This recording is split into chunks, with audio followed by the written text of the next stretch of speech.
तंत्र जगत में ऐसी कोई साधना नहीं जो महाविद्या साधना के समान शक्तिशाली और प्रभावशाली हो। खासकर जब बात समृद्धि, सौभाग्य और सफलता की हो। ऐसा कुछ भी नहीं जो इन महाविद्याओं की कृपा से प्राप्त ना किया जा सके, पर इसमें एक खतरा छिपा है। क्या कोई घर बैठे कारिमा की उपासना की शुरुआत कर सकता है? फिर फिजिकल गुरु है तो कर सकता है, गुरु के बिना नहीं कर सकता, अगर कारिमा का स्तोत्र पागल हो जाएगा। तो अगर ये साधना आप गुरु के बिना करते हो तो ना तो इसमें आपको सफलता प्राप्त होगी, बल्कि संभावना ये भी है कि आप खुद के लिए कोई मुसीबत खड़ी कर लेंगे। तो इसलिए इस वीडियो में आप जानेंगे कि किस प्रकार एक गृहस्थ के तौर पर आप इन साधनाओं को स्वयं से कर पाएं। साथ ही साथ आप ये भी चुन पाएंगे कि आपके अनुसार किस महाविद्या की साधना उचित रहेगी।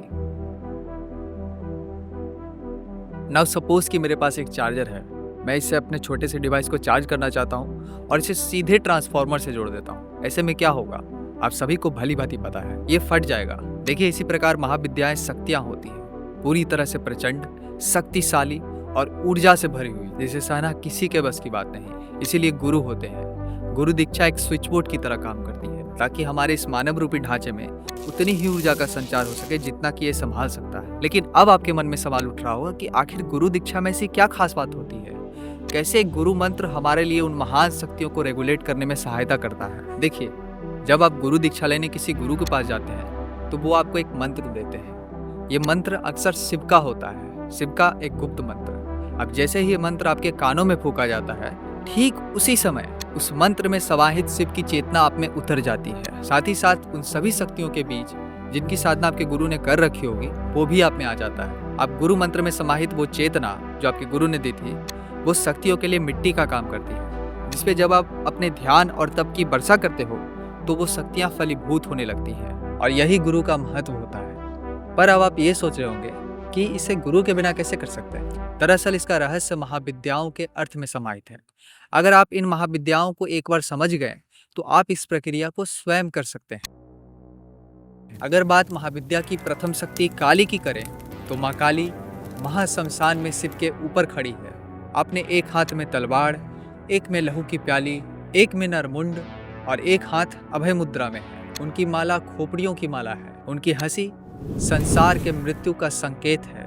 माँ काली समय है, वह काल है। इस भौतिक संसार में हर वस्तु माँ काली के समय रूपी तलवार से मारी जाती रही और मारी जाती रहेगी। मनुष्य, पशु, धरती, सूर्य और यहाँ तक कि पूरा का पूरा ब्रह्मांड माँ काली की समय की तलवार के लिए रक्त बीज है, जो बार बार फिर जन्म लेकर खुद को दोहराता रहता है। और माँ काली समय के इस चक्र को रोकना चाहती है, पर मनुष्य इस बात से पूरी तरह बेखबर है कि उसके मन की गहराइयों में चेतना नाम का एक ऐसा तत्व विद्वान है जो समय के चक्र से पूरी तरह से मुक्त है। पर शिव की ये चेतना अभी फिलहाल मूलाधार चक्र में फंसी हुई है। और चेतना जितनी ज्यादा जड़ता में दबी होती है, व्यक्ति का शीश उतना ही अधिक अहंकार, अज्ञान और पशुवृत्ति जैसे रक्त बीज के गुणों के आवेश में रहता है। हर जन्म के संचित कर्म इस रक्त बीज को और पोषित करते रहते हैं और उसे बलवान बनाते जाते हैं। और इससे पहले कि ये रक्त बीज अपने संचित कर्मों के माध्यम से इतना ज्यादा बलवान हो जाए कि ये पशु योनि में प्रवेश कर जाए, माँ काली आपके उस अहंकार रूपी रक्त बीज का सर तब तक काटती रहेंगी जब तक कि वह शिवमय ना हो जाए। जाहिर सी बात है कि माँ काली की साधना इस प्रक्रिया को और तीव्र कर देती है। और ऐसे में अगर आपकी चेतना पहले से इतनी सशक्त नहीं रही कि वह इस प्रहार को संभाल पाए, तो आप पागल भी हो सकते हैं। और जैसा कि मैंने इस वीडियो के स्टार्टिंग में ही कहा था कि शक्तियाँ किसी बीज की तरह होती है, जो तब तक फलीभूत नहीं होंगी जब तक कि आप उसे वह मिट्टी प्रदान नहीं करते जिसमें वह फलीभूत हो सके। माँ काली के केस में ये बीज महाकाल का है, जो तब तक फलीभूत नहीं होगा जब तक कि आप उसे चेतना के उस आयाम में नहीं बोते जो समय एवं जीवन और मृत्यु के प्रभाव से मुक्त है। ऐसा करने के लिए सबसे पहले अपना ध्यान अपने प्राणों यानी सांसों की ओर ले जाएं और देखिए कि किस तरह हर बाहर जाती हुई सांस मृत्यु है और हर अंदर आती हुई सांस जीवन भरती है। पर इस जन्म मरण के आवागमन के बीच एक ऐसी चीज उपस्थित है जो अचल है, जो अपरिवर्तित है। यह अभ्यास आपके भीतर महाकाल की चेतना को उदित कर देगा, जिसके बाद अगर आप महाकाली की साधना करते हैं तो उसमें आपको कम खतरा होगा। हालांकि माँ काली की उपासना कैसे करते हैं, किन मंत्रों का प्रयोग करते हैं, वो मैं आगे बताऊंगा। फिलहाल हम लोग बात करते हैं इस महाविद्या की द्वितीय शक्ति यानी माँ तारा की, वो जो मनुष्य की नौका को जीवन मरण के अंतहीन सागर से पार लगा दे। तारा इसके लिए 3 रूप धारण करती है, उग्र तारा, नील तारा और एक जटा। उग्र तारा जैसा कि नाम से ही स्पष्ट है, वह काली की तरह तीव्र और घातक है और उनकी ऊर्जा वह तीव्र कंपन है जो संसारिक स्थिरता को बाधित करती है और उसके अज्ञानता को तोड़ देती है। उसके नस्वर हाथों में अपनी दिव्यता की तलवार रखती है और उसे दिव्यता के पथ पर अग्रसित करती है। जहाँ उग्र तारा बलपूर्वक, वहीं नील तारा और एक जटा ध्यान और ज्ञान के जरिए ऐसा करती है। अगर हम माँ के एक जटा रूप को देखें तो वह काली की तरह मुक्त केसी नहीं है जिनके बाल खुले हों, बल्कि वह एक जटा है जिसका अर्थ संसार के ध्वनि तरंगों के एकाग्रता से है कि किस तरह से यह ब्रह्मांड जो कि ध्वनि तरंगों के बिखराव से बना हुआ है, माँ उसे एक समान देखती है और मनुष्य में वह एकाग्रता पैदा करती है जिससे कि वह अपने खुले विचारों को एकचित कर इस संसार को एक ध्वनि के रूप में जान पाए। जब वह इसका अनुभव करने लगता है तब उसकी आभा नीले रंग में परिवर्तित हो जाती है, जो उसके लिए माँ नील तारा के दरवाजों को खोल देती है। अब इन महाविद्याओं में उस शक्ति की बात करते हैं जो सबसे ज्यादा रहस्यमय है। इन्हें दुर्गा के रूप में ही पूजा जाता है, कामाख्या भी यही है, इन्हें ही श्री विद्या कहा जाता है और यही त्रिपुर सुंदरी कहलाती है। मगर अब आप ये सोच रहे होंगे कि त्रिपुर सुंदरी में ऐसी आखिर क्या विशेषता है जो ये माँ काली या अन्य महाविद्याओं से इतनी भिन्न है। जैसा कि मैंने अपने चैनल पर कम्युनिटी पोस्ट करके ही बताया था कि त्रिपुर सुंदरी इतनी विशेष है कि अगर इनके बारे में कुछ भी लिखने बैठो तो शायद 10 घंटे जितना लंबा यूट्यूब वीडियो भी कम पड़े। पर बावजूद इसके अगर मुझे यह स्पष्ट रूप से समझाना हो कि माँ त्रिपुर सुंदरी कौन है तो मैं माँ कामाख्या का उदाहरण लेना चाहूँगा, क्योंकि कोला पद्धति में माँ कामाख्या की मुख्य पूजा त्रिपुर सुंदरी के रूप में की जाती है। अगर हम माँ कामाख्या के इस रूप को देखें तो सर्वप्रथम विष्णु एक सिंह के रूप में है, उसके ऊपर शिव श्वेत प्रेत के रूप में लेटे हुए हैं और तब जाकर एक कमल के पुष्प पर जो कि ब्रह्मा है, माँ कामाख्या अपने चरण रखकर इन तीनों चेतनाओं को धारण करती है। अगर आप ध्यान देंगे तो माँ काली और तारा ये शिव की शक्तियाँ हैं और उनकी अर्धांगिनी है, इंसानी भाषा में उनकी पत्नी के रूप में स्थापित है। वहीं त्रिपुर सुंदरी अर्धांगिनी ना होकर, पत्नी के रूप में स्थापित ना होकर ब्रह्मा विष्णु महेश इन तीनों चेतनाओं को धारण करती है और उनकी स्वामिनी है और खुद में एक सेल्फ इंडिपेंडेंट और स्वतंत्र शक्ति है। अगर आप माँ के अनेक नामों को देखेंगे तो उनके 2 प्रमुख नाम कौमारी और सोडिसी हैं। कौमारी जो सबको पता होगा और सोडिसी अर्थात वो जो 16 वर्ष की कन्या के रूप में स्थापित है। लेकिन ये एकमात्र विशेषता नहीं है जो माँ त्रिपुर सुंदरी को इतना भिन्न बनाती है, बल्कि इनकी साधना भी माँ काली से भिन्न है। खासकर अगर बात श्री विद्या साधना की करें, जैसे जिन लोगों ने फिजिक्स पढ़ा होगा उन्हें अच्छी तरह से पता होगा कि नेचर में जहाँ कहीं भी पोटेंशियल डिफरेंस होता है वहाँ चीजें एक बिंदु से दूसरे बिंदु की ओर गति करती है। माँ काली की साधना में आप शिव की ओर गति करते हैं, वो आपको शिव की ओर ले जाती है और अंत में आपको आत्मज्ञान की प्राप्ति होती है।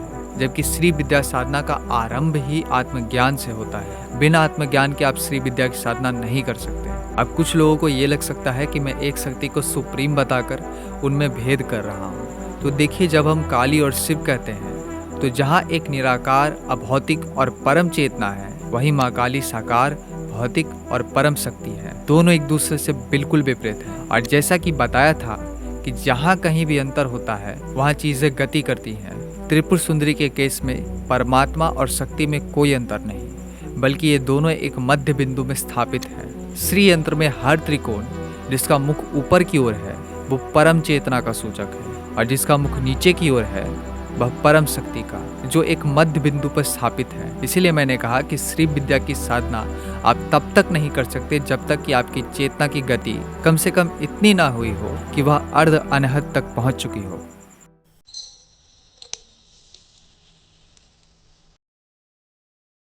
तो जो लोग सौभाग्य चाहते हैं, सफलता चाहते हैं या अपने किसी भी कामना को भौतिक अभिव्यक्ति के रूप में साकार करना चाहते हैं तो उनके लिए माँ त्रिपुर सुंदरी की साधना श्रेष्ठ है।